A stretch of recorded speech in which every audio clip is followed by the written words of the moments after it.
All right. Hello, everybody. It's Barry here, CEO and co-founder at Ivy, dialing in from New York. And we're incredibly lucky to have here with us today, Jesse Stein. Jesse, how are you? Very well. Thank you, Barry. Thank you so much. Great to have you on here. Before you kick off, I just want to share with everybody the context of what we're looking to accomplish in this digital event. So Jesse is an incredible fellow entrepreneur, and he has previously built 11 multi-million-dollar businesses from scratch without outside funding, and four of which have exceeded 10 million in revenue. So unlike many other marketing professionals and so forth who might have been consultants and who are experts in this, he's actually also an expert in building a venture from scratch and making it self-sustaining from the beginning, which I've always found very inspiring from the moment that I met Jesse in the first place. Today, we're going to be talking about how to double your business with digital marketing and audience hacks. And regardless of whether you're a one-man show or one-woman show with your new idea and concept, or whether you work at a large Fortune 500 company that's looking to really enhance its ability to market, this should be an invaluable conversation for all of us. So the first half of the conversation, Jesse is going to be kind enough to walk us through what he believes are the most critical areas to know about and really understand what are the key hacks and best practices that we should all keep in mind. Second half of the conversation, we're going to be opening it up to everybody who's dialed in for your questions and thoughts and so on. And I will also jump in from time to time to ask Jesse questions. So without further ado, Jesse, would love for you to kick us off. Great. Thank you, Barry. And thank you to the Ivy community. Those of you who are in New York and hopefully attending the event, I think at the Paul Taylor venue tomorrow night, I will probably be there and would love to meet you in person. So first, thanks for being here. You can get your money back, but you can't get your time back. So my goal in this, beyond anything, is just to add as much value as possible to you. And as a self-funded digital marketing entrepreneur the last 20 years, and I'm going to take just a couple minutes to walk you through my career and the companies I've built. Not to shine any spotlight on me, but rather to kind of frame this conversation. And so I can talk to you right after that about some really powerful, what I call audience hacks. And these are unconventional, but really reliable ways to drive traffic and acquire customers and build digital businesses. So in the course of self-funding all these businesses, I've developed these just by necessity, because I've also been competing against companies that are much bigger than mine. So I always say the threat of getting hanged in the morning focuses the mind. So my mind has been very focused as a bootstrap entrepreneur on building these companies and building new ways to drive traffic and acquire customers. So quickly, I'm going to walk you through this. Let me share this presentation. I threw together a few slides for you guys. Barry, can you see that slide with the logos? You can see it. Okay, great. I see it. Thank you. Perfect. Okay. And you can hear me fine, right? Okay. Loud and clear. All right. So excellent. So that's a slide of some of the businesses I've built over the last 20 years. The first one I launched in 1999, and that company was called Soho Digital. That's the one in the center there, circle. That's like the first one that really turned into something. And I started that in my apartment in the Village, right next to NYU there. And there I am working with my business partner at the time, Paul, and we started building this interactive agency, and we grew it. And about a year later, and you can see how old school this is by the CRT monitors there that look like an anvil or something. And then we built that. We built an amazing team and ended up in this incredible office in Soho. And there I really learned how to buy media online. You know, Google had pretty much just launched in 2002. they launched AdWords, or what would become AdWords. So I learned how to build creative, build websites, build sales funnels, and drive traffic. And that led me, and then we actually were really lucky, we got acquired, which was fantastic. There I am with a big smile on the day we got acquired in 2005. And right around that time, I was in a Sephora with my wife, and she was at the cashier with a $60 bottle of wrinkle cream. And I was just flabbergasted. I didn't know that there was such a thing.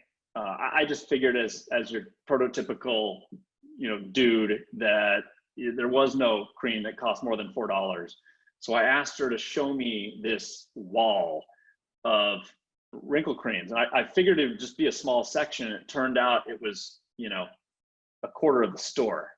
And so the next day I called a laboratory in France, and then a bunch of others, and ended up collaborating with the one in France and one in California, and developed a wrinkle cream called Dermapearl SP, and marketed it.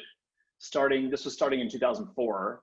Marketed on the internet, subscription based, and there we are. You can see in the photos there, actually fulfilling product. My wife has her back to us there, and we built that too, and ended up moving into a warehouse, and it actually became one of the top selling wrinkle creams. In 2008, we sold $48 million of that, ended up selling that business. And around that time, ended up getting into domain names, and started a company called Triton Web Properties. And I owned hobbies.com and boating.com and biking.com. And I also bought a domain name called sportsmemorabilia.com. And that was the one that ended up taking off. I mean, one lesson I've learned in being an internet entrepreneur all these years is just, I don't seem to get any wiser with age, and I still make tons of mistakes all the time. And so I'm just constantly testing things, and I try to fail really quickly if I can. And so I bought all these domain names, and I just didn't know which one would be successful. And you'd think hobbies or biking or boating would have been the winners, certainly over sportsmemorabilia.com. But as it turned out, there was this huge opportunity in the memorabilia business, and ended up building that business. And there's our team. And the opportunity was that eBay was a bunch of crap, basically, memorabilia, all fake, pretty much, 90% plus fake. And so the memorabilia category had a big authenticity problem. And so what we made sportsmemorabilia.com about was authenticity. And we started with the name. So in this case, it was really important to buy a category defining domain name. And there's my business partner in the business. We became a top 500 internet retailer. And then I launched after that, and I'll finish up with my bio here. I just want to give you guys some context. I launched a diet website, and I launched that back in 2009, actually. So these businesses were kind of happening at the same time. So I launched this website called Diet Spotlight, and as you can see, we've only paid for, in that chart, we've only paid for about 1.8 million of our 122 million visitors. All this traffic is free, and all SEO. So one thing I've learned how to do, and I'm not good at a lot of things, but one thing I'm pretty good at is getting free traffic. And there's tons and tons of free traffic on the internet still. People like to say, oh yeah, Google's pushing down the search results. You can barely find organic results, especially on your mobile phone. And that's true. They're making it harder and harder, but it is still incredibly profitable. There's tons and tons of traffic. And in a few minutes, I'm going to walk you through one of my favorite growth hacks, one of my favorite audience hacks, which will, among other things, help you get tons of free traffic and help increase your conversion rate, no matter what type of business you are, what industry you're in. And here's an example of another content website I launched about, let's see, looks like 2012. I spent probably 30 minutes on this website last year, and probably 30 minutes the year before. Literally, we just get a check from AdSense, Google, every month, and it's generated, there it is, $558,000. And it's a relatively small business, but it's completely hands-off. So this is an example. I'm showing you these because both of these are great examples of answering people's questions online through content. Okay, and that's what I really want to drive home today, is the importance of answering people's questions. It is the only way to own your own traffic, own your customers, and build a brand online. And a lot of people talk about it, but very few people actually do it. So is this good so far, Barry? Do you have any questions at all for me? This is excellent, Jesse. Very excited to keep diving deeper. Thank you. Okay, good. I want to make sure I'm serving you guys as much as I can here. So let me get back to the PowerPoint. Okay, you can see that PowerPoint fine? Excellent. All right, so boy, digital marketing. So here's a slide of the digital marketing landscape. There's about 7,000 companies here. It says the MarTech 5,000 on top, but it's about 7,000 logos in there. And if you were to take this and zoom into it, you'd see there's sections for search and social advertising, video advertising. These are all the different categories of digital marketing and all the companies that are inside of it. So that the industry, needless to say, has really evolved over the last 20 years. It's gotten complicated. And so what happens, I think, with a lot of people who either want to get into digital marketing, they have maybe any type of business. It could be an insurance brokerage, it could be a retail store, anything at all. And they know they need to understand digital marketing. They just don't know where to start. There's just so much information out there. There's so many vendors, there's so many solutions. And so what I want to do is sort of distill the essence for you guys of what I believe, at least for me personally, been my success formula. And I've seen this play out among many, many other self-funded digital marketing entrepreneurs. So let me boil it down for you guys. And the first thing I want to do is just show you the 11 pillars of digital marketing. So we're going to take this chart that you have in front of you, and we're going to distill it into this. It's a little simpler. Okay. So these are sort of the 11 buckets that I want you guys to think about. The first one is very simply your website. Here I put a little bit of detail under each one. This is the same exact slide as the prior one. It just has a little bit of detail under some of the bullet points. So your website, okay? It's really important to control the traffic and control your customers, okay? If you rely completely on social, if you rely completely on Amazon, if you rely on an app that Apple controls, you are de facto playing dice with your future. You are at great risk of being at the whim of Amazon, Facebook, Google, or Apple.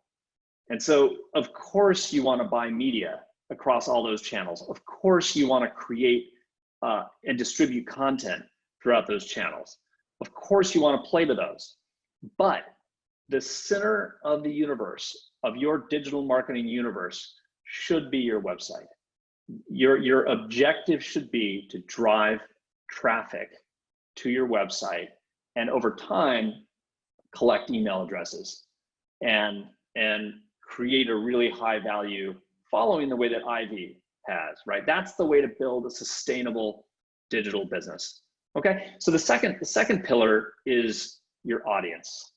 Okay, up front, before anything, a lot of digital marketing entrepreneurs, what they do is they define their audience way too late. So figure out who your rabid fans are very early on and get a feedback loop going with a really small group of people. I'll give you an example. Airbnb, believe it or not, only had a feedback loop with 4 or 5 different hosts and guests, and they were all in New York City, and they completely obsessed over these 4 or 5 people. That was it. So if Airbnb can build a business with such a small sample size and obsessing over those people, you can do it in any category. The third thing is content, answering people's questions, and that's going to be the main hack that I teach you today, because I definitely don't have time to teach much more than that. We're already 17 minutes in. The fourth is social, and all I would say is I would point you to something called the content multiplier formula, and you can Google that. You can look for it on YouTube. It is a way to create social content 10 times faster across all the platforms. SEO will continue to be important. Paid media, which 2/3 of that paid media will be on Facebook and Facebook controlled properties, and then Google and Google controlled properties. If you are somebody that sells a physical product that comes to your house in a box, then you're gonna need to be a seller on Amazon. You're gonna need to learn how to optimize for Amazon. So that is the 7th pillar of digital marketing. The 8th pillar is conversions and optimizing for conversions. The 9th is email, and then lifetime value, right? Juicing as much value from each customer so that you can afford to pay more for traffic than your competition. Okay, and then the last one, of course, is analytics, learning how to measure and adjust. So let me distill this into 5 bullet points. That's a success formula for you guys. You want to own your traffic and your customers. You want to produce content for the 7 platforms that reach people on their phones. Okay, 7, 8, depends on your industry, right? Some of you will need to produce content for Pinterest, others of you won't, right? But you know what the platforms are. And LinkedIn is your biggest opportunity, and not only if you're a B2B company. LinkedIn reminds me of Facebook in 2011, 2012, in terms of opportunity, in terms of underpriced attention. LinkedIn is it. So if I were to be asked which platform should you focus on in terms of creating engaging video content and articles, it would be LinkedIn. And the key with all these platforms is never sell, just add value to your community. Build content and answer people's questions. Answer people's questions. And what'll happen over time is you will be perceived as the authority, and people will raise their hand and they'll come to you, and you build a huge business simply based on answering people's questions. So you produce content for those platforms, and then you buy ads on those platforms. And over time, you need to develop the ability to pay more for a customer than your competition, okay? And over time, that will lead to building a brand. And I put Lululemon Hotel here because let me just define for you what I believe building a brand means. A brand is simply, and don't think of building Coca-Cola or Lululemon or Nike, right? Think about building something where an audience is willing to pay a premium for what you've got. And what that translates into on the internet is that people won't be sorting by price to try to find you, right? They find you and they're willing to pay a premium. And so many companies these days, and you can find them on Amazon by the hundreds of thousands, it's a sort by price situation, and you don't want to be in that position. And if you even think about hotel brands, right? Think about Hilton, right? A vast majority of people booking travel couldn't care less whether it's a Hilton or whether it's a Marriott or a Hyatt or anything else among the big brands, right? But if Lululemon did a hotel, you would know what that hotel is going to be about, and if you're a Lululemon customer, you'd pay a premium for that hotel. And so I want you to think about building a brand and the importance of building a brand. It is the only way to protect you from Facebook, Google, Amazon, and Apple over the long term. Barry, are we on track? Do I have a couple more minutes of this? Yeah, perfect. Okay, good. All right. So here's the hack that I want to teach you guys in the next couple of minutes. And I hope this framework has set the table. I'm having to compress everything into a very short period of time. Next week, I'm doing an 8-hour masterclass in Miami live. And it really takes me 8 hours to unpack all this and to explain it and drive it home. So I apologize if the pace here is really fast, but I'm trying my best to just distill the essence of the success formula. So let me give you guys a hack, all right, that ties everything together. All right, let me go ahead and share my browser if I can. Okay, you able to see that Chrome browser there? Excellent. All right, so once you figure out what it is you want to do on the internet, okay, or if you have an existing business, type in your choice keyword. So I picked a keyword that relates to one of my current businesses, which is dieting. Okay, so type in your keyword on Google. That's step one. All right, now on Google, some of you may have noticed there's this section here, and I'm pointing to it with my cursor if you can see it. People also ask. See that there? People also ask. Okay, these are the best questions that Google has found on the internet related to the keyword that you just found. And what not a lot of people know is you can click on these. And every time you click on them, it spawns more questions. Okay, it spawns more questions. And this usually maxes out, depending on the category, usually maxes out around 70 or 80. Okay, so this is what I want you to do. I want you to type in your choice keyword. Could be dieting, could be sunglasses, could be whatever it is.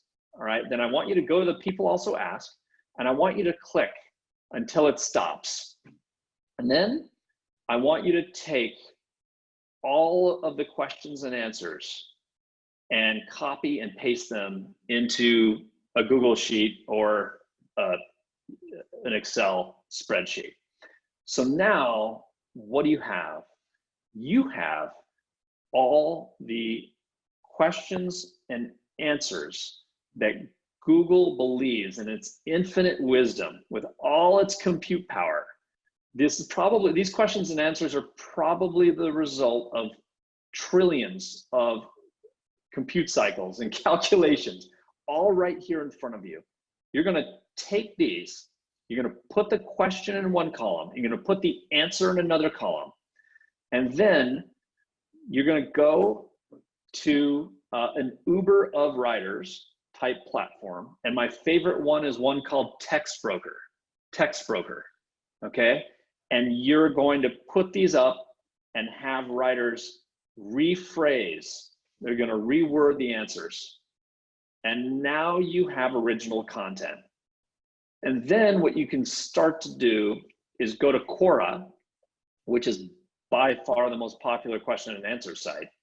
And you can begin answering people's questions about your industry. And you can do this with any keyword, by the way. And by the way, it costs only 3 cents a word to have Text Broker reword these answers. And the answers are only, I don't know, 80 words or so. So it's about $3 or so, not even, to have these reworded. And then before you know it, if you answer 10 questions a day, before you know it, you will have answered thousands and thousands of people's questions online. And I guarantee you, within a year, you'll be perceived as an authority, and you'll get tons of free traffic as a result of this. Your conversion rate is going to skyrocket, because as people are researching your brand and typing in long tail keywords related to your brand, you keep coming up over and over and over again. And familiarity is what you want, because familiarity breeds trust, and trust breeds cash. And so that is the hack I wanted to teach. That's the sort of the overview I wanted to give you all. I hope that was helpful. Absolutely, Jesse. Thank you so much. That's a really valuable and very tangible one for us to all think about. So just want to quickly summarize my key takeaways from everything that you shared so far. One is that obviously there's these 11 pillars, and it's a lot of, there's a lot to do in each one. And clearly, there's a lot more depth. And before we end this call, I want to really kind of get your full set of action items for people if they want to dive deeper into all of this. But at a very high level, my key takeaways are that it's critical to position whatever your company product or service is as more of a premium brand that people are willing to pay extra for, because it stands for something. So it's not something that's competing to be the cheapest. And then it's all about positioning that brand as an authority on the topic, to build that trust, so that people, if they're choosing to make their purchase decisions based on that. So one of the hacks that you shared so far was essentially create original content using Google as a guide to what people are mostly searching for, reframe that content, post it on your website, and start becoming an authority in that area. I'd love for you to, before we dive into all the audience questions, just share with us like a few additional steps in the journey, right? So one key hack was this: answer people's questions. Like, that's a key audience hack. What then, right? There's so many elements of this, but like essentially, when you're setting up a funnel, when people are coming to your website because they picked up a keyword, or your site is covered, or they clicked on an ad, whatever have you, what are the key hacks from there to make sure that you get them from capturing their attention to capturing their purchase? Yeah, it's a great question. So right. So once you've begun sort of answering people's questions, you have a website, you've begun answering people's questions, you've created content for the various platforms, articles, videos, and so forth. You're starting to do that. A really hyper accelerated form of PR, which also gives you a lot of help with SEO, is what I call reaching out to amplifiers. And an amplifier is just somebody who your customers trust. Okay, and whether your customer is a business or your customer is an end consumer, right? So, and every category has its own set of amplifiers, right? If you're Casper mattress, your amplifiers would be anyone. They're different buckets, right? It'd be anyone who's writing a review about mattresses online. It's any blogger or journalist who's ever written about mattresses. It's any sleep expert, I suppose. It's anyone who's spoken about sleep quality, sleep apnea. It might even be the highest rated chiropractors in cities over population 150,000. Highest rated on Yelp might be an amplifier if you're Casper, right? It would be anyone who your customers trust. And there's a big there's a big spectrum here, right? And of course, social media influencers are classified as amplifiers. So the question becomes, how do you get at these amplifiers in a really accelerated way? And I figured out that the most diabolically efficient way to do this is to figure out who is amplifying your competition and reverse engineer from there. Because I have always believed that it is not good to be a pioneer. You can always tell who the pioneers are because they've got arrows in their back and they're lying face down in the dirt, right? And so you want to follow the pioneers. You want to follow the people who have arrows in their back, right? Google was the 21st search engine launched. They were not the pioneers by any stretch. They learned a ton from the other 20 who had launched. So the best way to find amplifiers is not through any PR database. Actually, the PR databases are terrible. If you look at everything from Mention.com to BuzzSumo to Cision to Muckrack and all these PR databases, they're really simplistic, and they'll never tell you who amplified your competition. But if you go to a website called Ahrefs, and I'm about to put this in the chat console, Ahrefs, okay. You can run backlinks on your competition. So if you're Casper, you can find out on Ahrefs who is linking to Purple and Lisa and other of your competitors. And a link is really powerful. That's one of the main quality signals Google uses to evaluate a website. So it seems pretty important.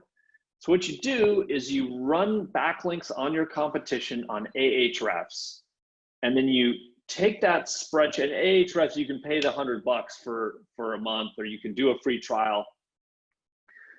You take that spreadsheet of competitor 1, take the spreadsheet of competitor 2 and spreadsheet of competitor 3, combine it into one spreadsheet. And then I want you to eliminate anything that is under domain ranking 40. And I think domain ranking is column 3 in Ahrefs, I believe. But just look at what domain ranking is, all right? Eliminate, because that'll eliminate a lot of the low quality amplifiers. And then sort by the referring URL, the amplifier. And you will literally see everybody who's amplifying your competition. And from there, you can use different tools to find contact information and to actually reach out to those amplifiers. You can upload those amplifiers into your Facebook and Google campaigns and start retargeting your amplifiers, which is very inexpensive to do, but you can start to do that. And so your amplifiers, these bloggers and journalists and social media influencers and so on and so forth, think that you're everywhere. And you're gonna get a ton of mentions. You're gonna get articles written about you. And as long as you reach out to them and have a two-way street and a conversation, this is like hyper accelerated PR. Love that. Thank you, Jesse. Very, very cool. So far we talked about how to position our content in the best way possible so that it comes up in searches. Now we talked about how to get accelerated amplification by really looking at who is amplifying your competitors, and then essentially using tools like Ahrefs and so forth to figure out, how to best leverage those amplifiers yourself through retargeting and so on. Just my follow-up question, you did mention LinkedIn. You said that that's what Facebook was like a few years ago, that kind of opportunity. And just in the theme of like how to generate additional traffic before we go into any kind of like a funnel, like once you get the traffic, just as another pillar to getting traffic, what about LinkedIn? Like what are the best practices there that you think are most impactful? And how does this all tie together with paid advertising on any of these platforms, whether it's Facebook and LinkedIn and so on? Yeah. So with all these platforms, you know, as soon as you have a good sales funnel built, a website, a landing page, whatever whether you're driving a lead, whether you're driving a actual transaction, whatever your metric is, once you have a good website built, you've done this feedback loop with a small group of customers. So you really iron out the kinks, because the challenge with buying media on a LinkedIn or Facebook or Google is it's really easy to get a false negative. It's really easy to go out too early, to ready, fire, aim. And then all of a sudden you're buying media, and as it turns out, your funnel wasn't optimized. You didn't optimize it for conversion rate. And so you're getting a false negative. So you really want to make sure that you build the funnel, have that feedback loop, improve the funnel, and you get a sense of how much you're willing to pay for a customer. And you go out and you test a number of media buys across the board, right? And LinkedIn is definitely one of them. And you always want to combine these with organic posts, because you're gonna algorithmically, and Facebook is a kind of a mysterious machine, but algorithmically you're gonna get more play if you're with your paid ads, if you're adding value organically to Facebook, right? It just wants more engagement on its platform. And so, and if you're doing that too, the people that are seeing your ads are also going to see your organic posts, and so your conversion rate on your ads is going to be higher. With LinkedIn, I have a couple of hacks for you guys. The first one is you'd be shocked at the distribution and engagement you'll get by just putting up a really, really good article or video on LinkedIn, even if you have 300 connections. The key is LinkedIn and Facebook and the other platforms, they want to keep as much traffic to themselves as possible. So, and I know this isn't fair, but don't link out. The less you link out to your website, the better. You're going to get more engagement and more distribution from LinkedIn if you're keeping the traffic on LinkedIn. So just focus on adding value to the customer base that you're trying to ultimately convert. Okay, focus on that. All right, that's hack number one, is showing restraint about linking out.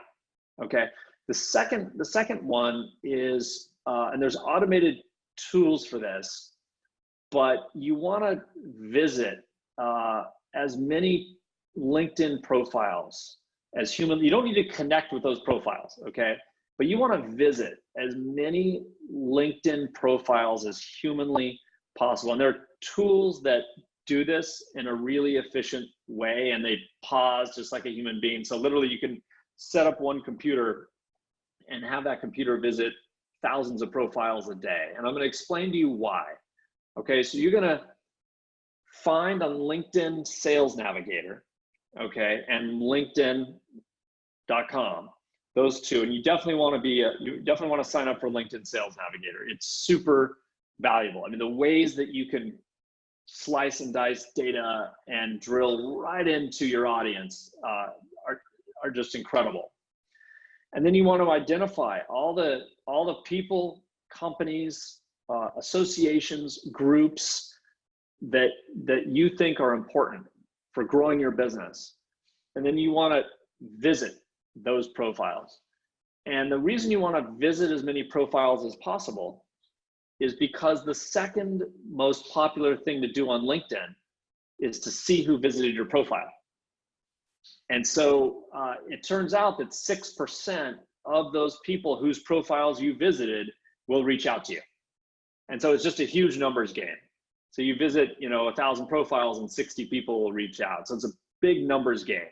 But it's definitely a hack. It's probably eventually going away in the next year or two, but I really recommend visiting. You can visit tens of thousands of profiles a month if you need to. Jesse, what was the tool to automate that? I don't have that with me here. It's okay. We'll if we come up with it later, we can send it to everyone. Okay.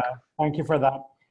Any other kind of like high level thoughts when it comes to just generating the traffic that's necessary? So if you've got great content set up, if you're doing paid advertising in a smart way, is there anything else that you didn't maybe cover, but any other hack that you think could be like a no-brainer for everybody to keep in mind? I've got a ton of these hacks. I could talk all day. Like the LinkedIn one I just gave you, I've got dozens and dozens of these, but it takes me a while to kind of unwrap them and make them available to you. I mean, those are the amplifiers, the people also ask, the answering people's questions, and those LinkedIn hacks. I mean, there's a lot of meat on those bones. I mean, if you dig into the people also ask hack, and remember, it's not just with your main keyword, right? You can type in all sorts of keywords and find thousands and thousands of questions and answers. And these are not random questions and answers. Again, this is like the reduction sauce of Google's algorithm. This is all their best thinking distilled into those questions and answers. So you take those thousands and thousands of them, reword them, and begin answering people's questions all over the internet. Start with Quora. That's a huge one. And your competition will not do this. They're not gonna, they don't know how, and it requires a combination of a number of things, because you have to then go out to a team of writers and have them reword everything. And then you have to have an offshore resource go and start posting those questions and answers, right? So that requires like a unique sort of skill set. And then the amplifier thing is critical, because that's where you should start. You should start with who's amplifying your competition. Oh, and who's amplifying you. You've got to, like, if someone's just written an article about you on Medium, or they mentioned you on a blog post, you should be the first one to reach out with an email or even a handwritten note. As old school as handwritten notes sound, they have an 80% open rate and an 80% read rate. A handwritten note, like take a minute, take 2 minutes. If it was important enough, they will have never received a handwritten note from anyone in this context. So send a handwritten note. Direct mail advertising is booming, by the way, but very few people, if any, are actually writing notes. So write notes to your amplifiers, and that's another hack, by the way. Love that. Thank you, Jesse. That was excellent. So one of our members asked the following question. It's around, so what about people creating original content around their own personal brands? So not just repurposing content that is an answer. I mean, or it could be a company, like in Ivy's case, for example, we've got content like this conversation and all the other forms. Yeah. Like, how do you drive traffic to that kind of content? Is it purposing it in line with questions that are already getting asked? Is there anything around the original content that you think is a best practice? Sure. Yeah, so one hack I love with this, you guys are gonna love this one. It has actually a bunch of different uses. So there's this Israeli company called Temi, T-E-M-I. Let me write it in the console for you guys. There it is, Temi. It's transcription software. And you literally, like, and I know there's other transcription software out there. This is like incredibly cheap and incredibly fast and really easy to use. And so what you do is you take, like if you do a video, the first thing you do, like for this video, you put it into Temi, and then Temi 10 minutes later will have it completely transcribed. These are not humans. This is machine learning, or this is software. And you can use that content and break it up, right, into its component parts, and then distribute it across social media, You can distribute, you can start, and again, you can use it to answer questions all over the place and drive traffic to the original piece of content that you created. So that's a great way to drive traffic. As far as the question about personal brand, I'd want to learn more about that person's goals. You can either type it in the chat console there, or I'm happy to answer that question myself after this offline. But I need to ask some clarifying questions. Just one moment. I don't have the member's full name, but I'm gonna. I think it's Jay Anselmi. I'm gonna just let them loop in here. Yeah. Oh, cool. And someone talked about Zopto for LinkedIn automation. That's great. I've never heard of them, so that's good. Okay, awesome. So actually that member who'd asked just said that Temi was a useful suggestion. So cool. Yeah, I think we're good there. As far as Jesse's next steps, so for people who really want to get to the next level, there's clearly like tons of information. You have this 8-hour workshop. Talk a little bit about what you personally can help with. I know that on the handwriting front, you have some useful resources as well. Yeah. And above and beyond that, any kind of, I guess, resources that were transformative for you. So maybe some classic books or articles on the subject, or anything else that would be helpful for people as they're thinking about, valuable resources. Ideally they get to learn from you, and then what else is out there that's been helpful to you building your businesses. Sure. That you might want to take a look at. Sure. Yeah. So let me share this for you guys.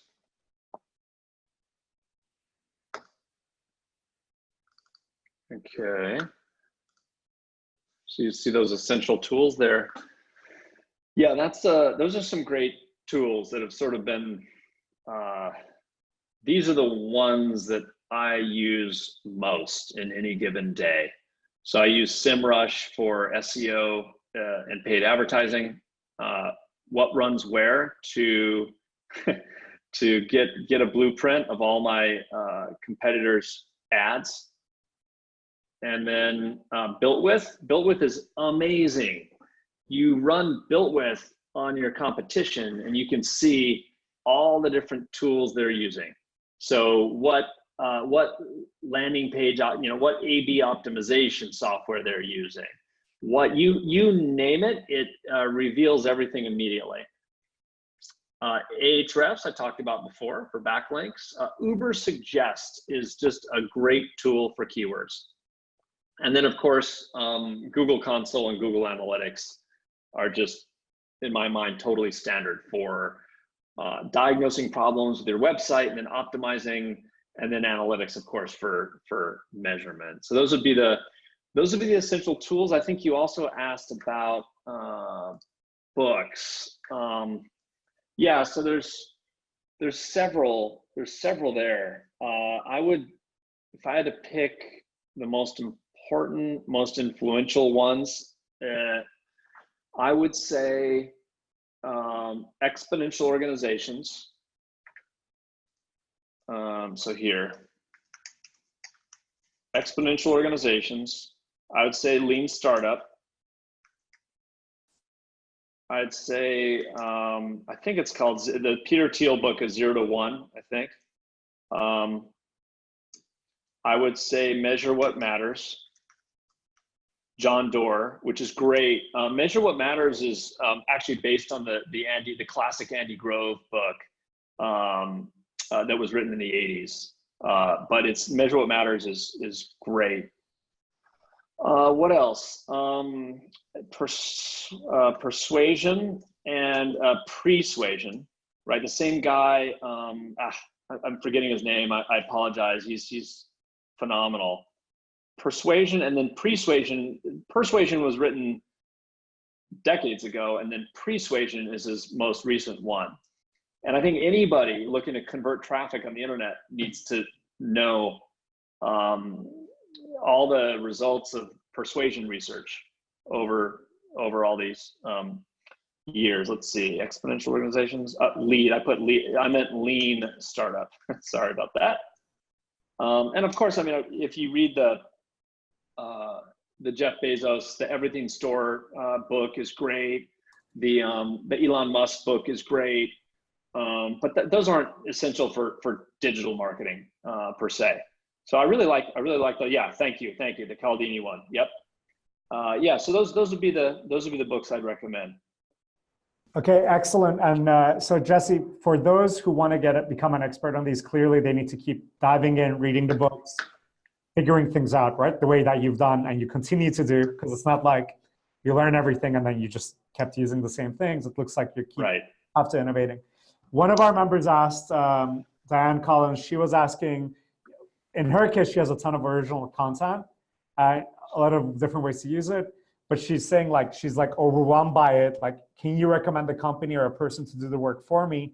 And I want to just build on that question to generalize it, not just for your original content, but in general, when it comes to marketing, a lot of people then try to find like an agency or someone to help them, but it's such a one, they're not going to be huge customers for those agencies, right? Unless they have a huge budget. Two, people don't really even know where to start. So as a general course, like if someone really wanted someone to help them, you know, would you say actually, you know what, like if you're serious about this, you got to just figure it out on your own?